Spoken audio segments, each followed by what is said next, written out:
Federal investigation agency team रियासत मुखालिफ समाजी राबतों की वेबसाइट एक्स पर जारी करदा पैगाम की तहकीकात के लिए बानी पीटीआई के पास अडियाला जेल में पहुंच गई। बानी पीटीआई ने वकील के बगैर मुलाकात और शामिल तफ्तीश होने से इनकार कर दिया।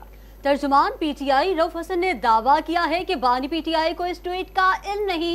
उन्होंने एतराफ किया कि बानी पीटीआई का एक्स अकाउंट बैरून मुल्क से ऑपरेट हो रहा है। एक्स अकाउंट से प्रोपेगेंडा वीडियो अपलोड करने की तहकीकात। एफआईए की टीम अडियाला जेल पहुंची।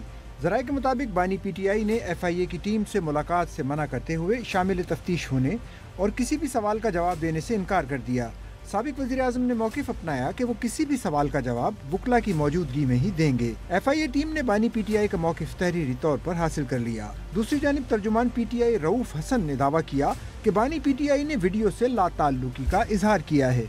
खान साहब ने ये वीडियो बना के अपलोड की है, जाहिर है खान साहब ने ये वीडियो तो जेल में है, उन्होंने कैसे वीडियो अपलोड करनी बनानी है? अप्रूवल से अपलोड हुई होगी। I don't think so. He was totally unaware of this and Urdu में अगर कहें तो खान साहब को पता नहीं था इस वीडियो का? नहीं, बिल्कुल नहीं पता था। ये कैसे हो सकता है? आप मैं सब जानते हैं कि इमरान खान पीटीआई उनका अपना ट्विटर अकाउंट है। अगर उनका अपना भी है तो वो इसको ऑपरेट नहीं कर रहे हैं इस वक्त। देखिए वो जेल कौन ऑपरेट कर रहा है? कोई तो ये मुझे इंक्वायरी करनी पड़ेगी कि कौन इस वक्त इंक्वायर करना पड़ेगा, बिकॉज सोशल मीडिया में हैंडल नहीं करता। I don't handle it, so that's an independent unit जो कि पाकिस्तान के बाहर से ऑपरेट होता है। पीटीआई रहनुमा अली मोहम्मद खान ने वाज़ेह किया कि आइंदा बानी पीटीआई की मंजूरी के बगैर कोई ट्वीट नहीं किया जाएगा और कुछ चीजें जो मिसअंडरस्टैंडिंग हुई है वो आइंदा से नहीं होगी और इमरान खान साहब की कोई भी चीज आइंदा से अगर ट्वीट होगी वो तब होगी जब इमरान खान साहब की 100% नॉलेज में ले आया जाए।